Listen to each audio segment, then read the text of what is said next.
Saludos cordiales, me presento, mi nombre es Nicole Valverde. Nuestro tema a presentar es la vigencia del condicionamiento clásico. El condicionamiento clásico tuvo una gran trayectoria a partir de las investigaciones de Pavlov, cuando realizó varios experimentos con perros, desde su postura de fisiólogo. Hubo varias teorías del condicionamiento clásico por mantenerse como un modelo inclinado en lo matemático, pero le dieron una gran trascendencia en lo que es el método científico para el trabajo de los psicólogos, más conocido como una forma de práctica del condicionamiento o aprendizaje asociativo de los organismos del cuerpo con estímulos. El mismo que ha sido muy criticado por varios expertos, puesto que no incluyen los procesos mentales, reduciendo la conducta del aprendizaje continuo. El trabajo de Pavlov fue en animales y los llevó así a relacionar con la conducta humana, razón por la cual el condicionamiento clásico no ha sido aceptado en el conductismo. Cabe mencionar que en el conductismo se instaló en Ecuador en el Ministerio de Educación y Cultura en el año de 1997, pero para el 2016, con un ajuste curricular, nos regimos ahora bajo un modelo constructivista. Doy paso a mi compañera Anel Carrillo, quien nos va a hablar de la metodología del condicionamiento en el proceso educativo. Un saludo cordial a todos, me presento, soy Anat Carrillo Pazmiño y a continuación del tema de mi compañera les hablaré sobre el condicionamiento clásico en las aulas y cómo los maestros llegan a ejecutarla, es decir, ponerla en práctica aunque sea de manera inconsciente. Y claro, en la actualidad se emplea el uso constante de la práctica del condicionamiento clásico por las múltiples ventajas que llegan a tener en el alumno, entre ellas una conducta deseada, calificaciones favorables, un compañerismo óptimo para un ambiente cálido, básicamente mediante estímulos condicionados e incondicionados, que estas a la larga o corto plazo, dependiendo de cada situación, se tendrá una respuesta condicionada e incondicionada, favorable o no, como ya antes fue explicado. Y al darnos todas estas facilidades nos brinda ayuda a guiar al profesor no solo a comprender las conductas de los niños, sino también actitudes y la forma correcta en la que se debe actuar ante cada comportamiento que llegue a tener ante distintas situaciones que se pueden llegar a presentar, así enriqueciendo su proceso de enseñanza-aprendizaje. Voy a citar en este momento la idea de Le Francois. Según él, nos plantea que lo importante del condicionamiento clásico en el aula es cuando, indiferentemente de conocer cómo se maneja, es que ocurren todas las situaciones de aprendizaje en casi todo momento, independientemente de cualquier otro tipo de aprendizaje que esté ocurriendo al mismo tiempo. Y, por ejemplo, una materia que desconozca el niño puede ser presentado como un estímulo neutral. Una vez que el alumno obtenga un estímulo incondicionado, que en su caso será agradable, como lo sería un ambiente de calidez, como el profesor que no muestre enojo, sino que esté predispuesto a simpatizar. Quiere decir que será un estímulo incondicionado, que nos genera una respuesta incondicionada de simpatía, ya que el alumno lo asociará como algo agradable, refiriéndonos que si el maestro nos sonríe, a nosotros como modo de responder también saludaremos o vamos a sonreír. Al transcurrir el tiempo y si el maestro sigue mostrando una actitud de simpatía con el alumno o la clase, lo que se va a obtener es un estímulo condicionado que tendrá una respuesta condicionada. Y siguiendo con el ejemplo, el niño va a querer seguir asistiendo a la clase y participar en ella, porque ya teniendo una buena experiencia, va a seguir con motivación y querer asistir por lo agradable que le resulta la clase en sí. Y otro ejemplo muy común es cuando el maestro les da como premio caramelos a los niños que han obtenido unas buenas notas y una buena conducta. El caramelo se va a convertir en un estímulo incondicionado, ya que al ser un dulce lo asociamos como algo bueno por sí mismo, ya que nadie nos enseña que al ser un em, ya que nadie nos enseña que lo es. Y las buenas notas serán asociadas lógicamente con algo bueno, siendo un estímulo condicionado. Y un futuro tendrá una respuesta condicionada, como el hecho de esmerarse por mejores notas ya que cada vez que obtenga una nota favorable ganará un premio. Por otro lado, hay críticas del conductismo en el aula, argumentando que hace que el alumno se vuelva mecánico, deshumanizándolo. Esto quiere decir que no tomamos en cuenta su parte emocional, intereses propios, sino que al dar un estímulo se vuelve interesado en comparación con mostrar interés. y a lo que ya antes estaban interesados, se desaniman. En conclusión, no cabe duda que poner en función el condicionamiento clásico puede hacer construir un ambiente sano y organizado. Al conocer cómo se llega a dar muchas de las veces involuntariamente, nos hace conscientes de todas las veces que hemos podido emplearla en nuestra vida cotidiana sin darnos cuenta de ello y las repercusiones que pueden tener. Y recordar que todo en exceso sí es malo. Muchas gracias.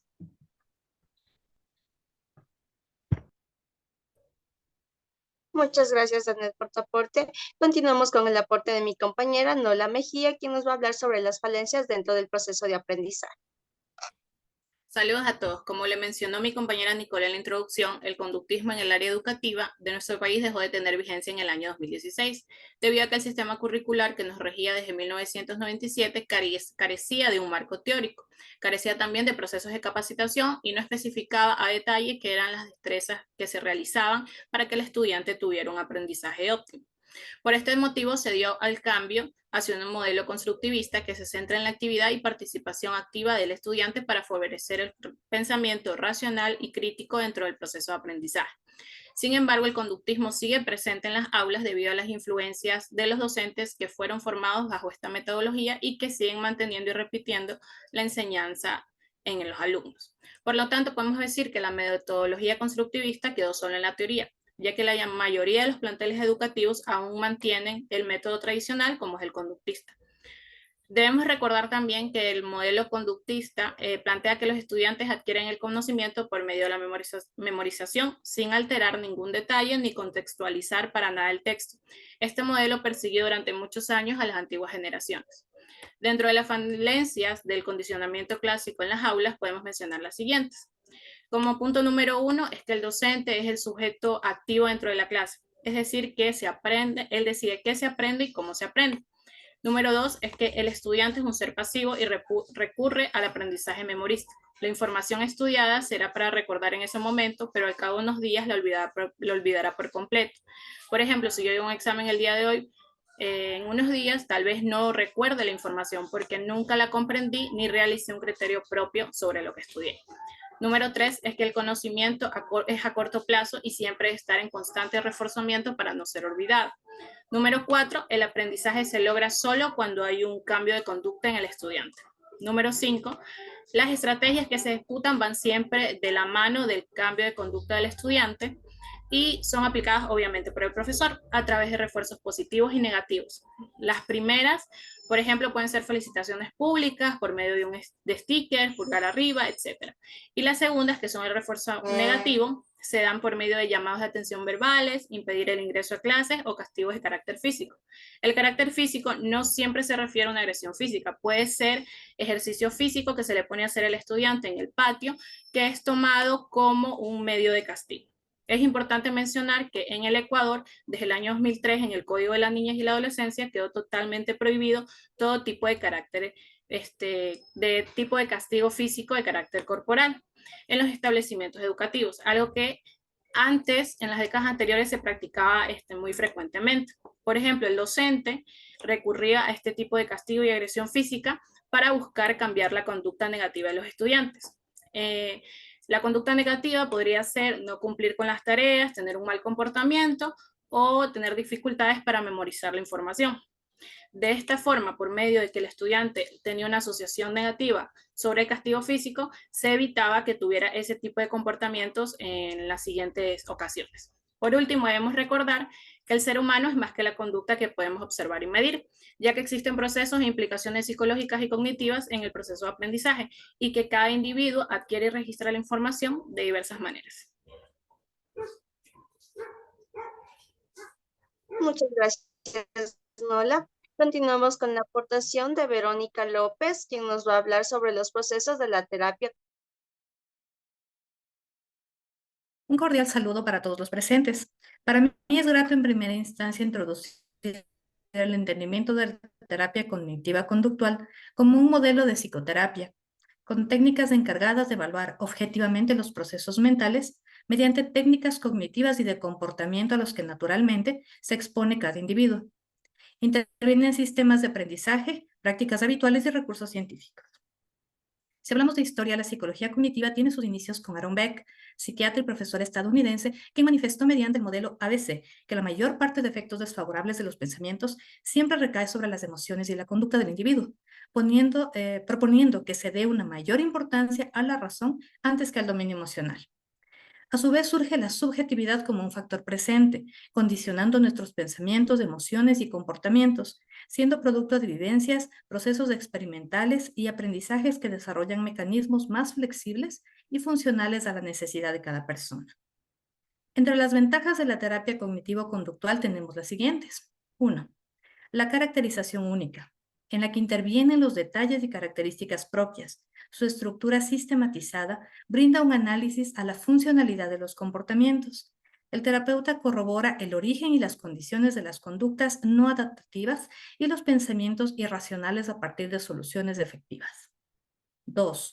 La evidencia científica, en la que se aplican modelos de investigación mediante métodos empíricos que validen el contenido de manera científica y verídica, atribuyendo una mayor eficacia al diagnóstico y tratamiento del paciente, sin caer en un efecto placebo. 3. La eficacia en la mayoría de los trastornos. Actualmente el estilo de vida social está influenciado por el estrés, sobrecarga emocional, depresión, ansiedad y otras afecciones. La eficacia del tratamiento se centra en procesos farmacológicos dando buenos resultados y la mejoría en la sintomatología. 4.